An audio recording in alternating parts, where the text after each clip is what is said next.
হাসিনাকে ধরে নিয়ে এসে বিচার করতে হবে। এই বাংলার মাটিতে যদি বিচার শেখ হাসিনা না হয়, কোন মাটিতে হবে? এই হত্যাকাণ্ডের সাথে জড়িত শেখ হাসিনা, ফজলে নূর তাপস, শেখ সেলিম আর তাদের অনেক লোক আছে যাদের সাথে কমপ্লিসিট। আমি ক্ষমা চেয়ে নয় বলে দিলাম, এটা সত্য। আর ওই নাটক সাজানো এই রহস্যময় আমরা আর চাই না। সাবেক প্রধানমন্ত্রী এই সরাসরি এখানে জড়িত। সবচেয়ে বড় কথা হচ্ছে এই স্বাধীন বাংলাদেশে যখন যে ক্ষমতা এসেছে তখন শুধুমাত্র তার যে সুপ্রিম যে মানুষটি ছিল তাকে শ্রদ্ধা জানানো হয়েছে, বাকিদেরকে শ্রদ্ধা জানানো তো দূরের কথা বরং ছোট করা হয়েছে। আসসালামু আলাইকুম বন্ধুরা, আশা করি সবাই ভালো আছেন। আল্লাহর অশেষ রহমতে আমিও ভালো আছি। শুরুতে যে ভিডিওটি দেখলেন, আজকের ভিডিওটি খুবই গুরুত্বপূর্ণ। আশা করি শুরু থেকে শেষ পর্যন্ত আমাদের সাথেই থাকবেন। রাজধানীর পিলখানায় 2009 সালে তৎকালীন বাংলাদেশ বিডিআর বিদ্রোহের সময় হত্যাকাণ্ডের মামলায় যে সকল তদন্ত হয়েছে সেই সকল তদন্ত পাবলিক করা এবং 25 ফেব্রুয়ারিকে শহীদ সেনা দিবস হিসেবে ঘোষণা করে ঘটনার সুষ্ঠু তদন্ত করে দোষীদের বিচারের দাবি জানিয়েছে নিহত সেনা সদস্যের স্বজনরা। শনিবার 17 আগস্ট সংবাদ সম্মেলনের মাধ্যমে তারা 7 দফা দাবি জানান। এ সময় তৎকালীন ডিজির পুত্র রাকিব বলেন, শেখ হাসিনার হস্তক্ষেপেই, সরাসরি হস্তক্ষেপেই বিডিআর বিদ্রোহ নয়, এটা বিডিআর হত্যাকাণ্ড। তিনি বলেছেন এই হত্যাকাণ্ডটি হয়েছে।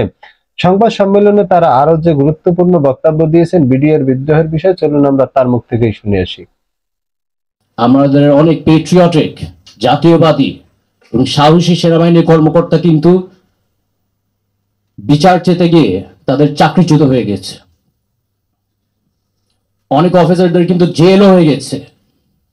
দরবারে শত শত অফিসার আগের রেজিম চাকরি শেষ করে দিয়েছে, সবার অফিসারদের জীবন ধ্বংস করে দিয়েছে।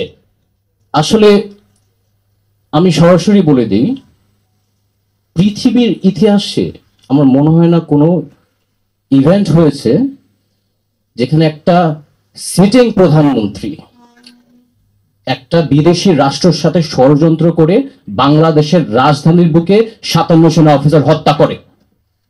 আর ট্রায়ালের কথা একটা কথা বলি, তদন্তের কথা বলি,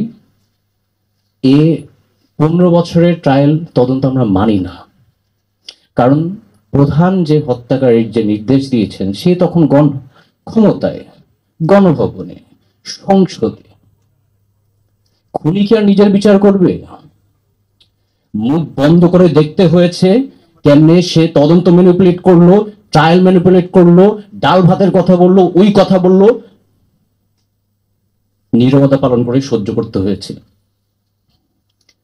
আমরা সুষ্ঠু তদন্ত এখন দাবি করছি, সুষ্ঠু ট্রায়াল দাবি করছি। আকান সাহেবের মতো লোক না যে তদন্ত করে আওয়ামী লীগের নমিনেশন চেয়ে বসছে। আসলে বলিয়ে দিই, মরলে মরছে, ডাজন্ট ম্যাটার। এই হত্যাকাণ্ডের সাথে জড়িত শেখ হাসিনা, ফজলে নূর তাপস, শেখ সেলিম আর তাদের অনেক লোক আছে যাদের সাথে কমপ্লিসিট। আমি ক্ষমা চেয়ে নয় বলে দিলাম, এটা সত্য। আর ওই নাটক সাজানো এই রহস্যময় আমরা আর চাই না। সাবেক প্রধানমন্ত্রী এই সরাসরি এখানে জড়িত। আর আমি ধন্যবাদ জানাইতে চাই এই নতুন প্রজন্মের মুক্তিযোদ্ধা, ছাত্র জনতা, যারা সাহস নিয়ে একটা স্বৈরাচারের হাত থেকে আমাদের মুক্তি করেছেন। আমি আন্দোলনে ছিলাম, আমি গর্ব করে বলতে পারি। এর থেকে আরো গর্ব জানেন কার করি?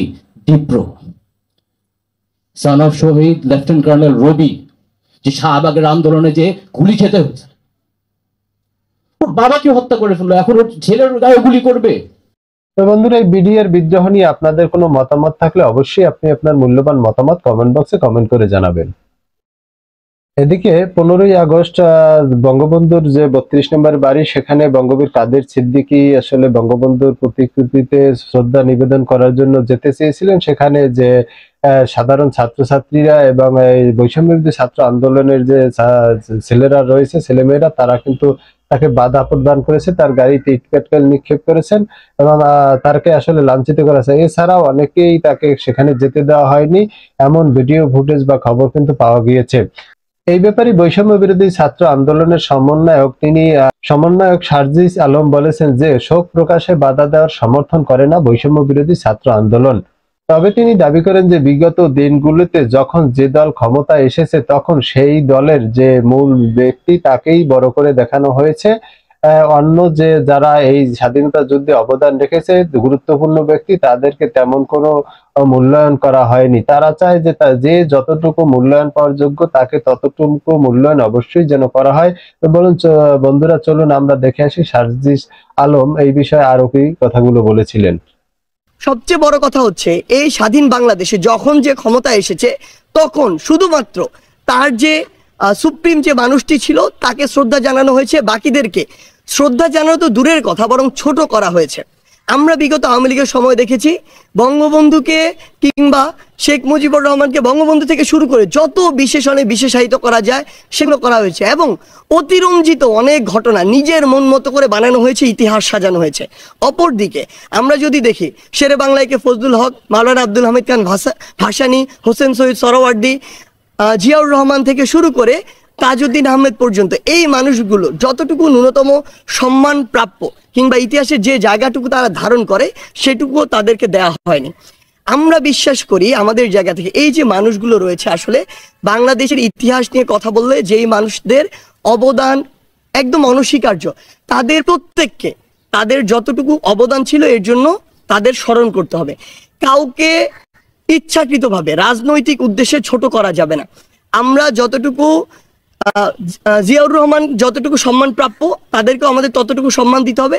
একইভাবে শেখ মুজিবুর রহমান যতটুকু সম্মান তার প্রাপ্য তাকেও ততটুকু সম্মান দিতে হবে। তার যেই কাজগুলো সমালোচনা যোগ্য আপনি সমালোচনা করেন, এটা নিয়ে আমার বিন্দুমাত্র আপত্তি নেই।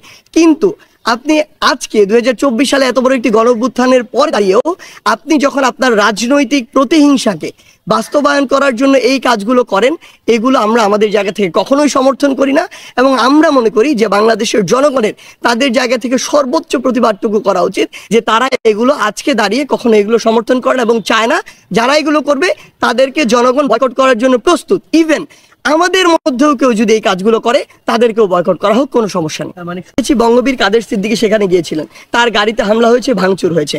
কেন? তিনি যদি ওই রাজনৈতিক আদর্শে বিশ্বাস করেন তিনি সেখানে ফুলটি নিয়ে যেতে পারেন, আমরা তাকে বাধা দিতে পারি না। আমরা বরং যদি মনে করি যে তিনি যে রাজনৈতিক আদর্শে বিশ্বাস করেন, যেই ব্যক্তিটিকে তিনি অনুসরণ করেন তিনি অনুসরণযোগ্য নয়, আমরা তাকে বয়কট করতে পারি। কিন্তু তার গায়ে হাত তোলা, তার গাড়িতে হামলা করার এই যে অথরিটি, এই অথরিটি আমাদেরকে কেউ দেয় না। আমি এটি স্পষ্ট করি, অথরিটির বিষয়টি যেহেতু এখানে এসেছে, বৈষম্য বিরোধী ছাত্র আন্দোলনের নাম ভাঙিয়ে আপনারা এই পর্যন্ত একজনও বলতে পারবেন না যে আমরা যারা সমন্বয়ক বা সহসমন্বয়করা আমাদের এই জায়গা থেকে কেন্দ্রীয় জায়গা থেকে অসংখ্যবার আপনাদের সাথে কথা বলেছি, পুরো বাংলাদেশের বিভিন্ন জায়গায় আমরা ডিল করেছি, আমরা কোথাও এই অথরিটি খাটাতে যাইনি। আমরা আমাদের জায়গা থেকে যদি কোথাও কথা বলেছি আমরা বলেছি যেটি ন্যায্য, যেটি ন্যায়সঙ্গত সেটি যেন বাস্তবায়ন হয়। তো বন্ধুরা, আজকের ভিডিও এই পর্যন্ত। এই ভিডিও সম্বন্ধে আপনাদের কোনো মতামত থাকলে অবশ্যই আপনি আপনার মূল্যবান মতামত কমেন্ট বক্সে কমেন্ট করে জানাবেন এবং নিয়মিত সকল সংবাদ পেতে আমাদের চ্যানেলটি সাবস্ক্রাইব করে আমাদের পাশেই থাকুন। দেখা হবে আগামী ভিডিওতে, সেই পর্যন্ত ভালো থাকবেন। আল্লাহ হাফেজ।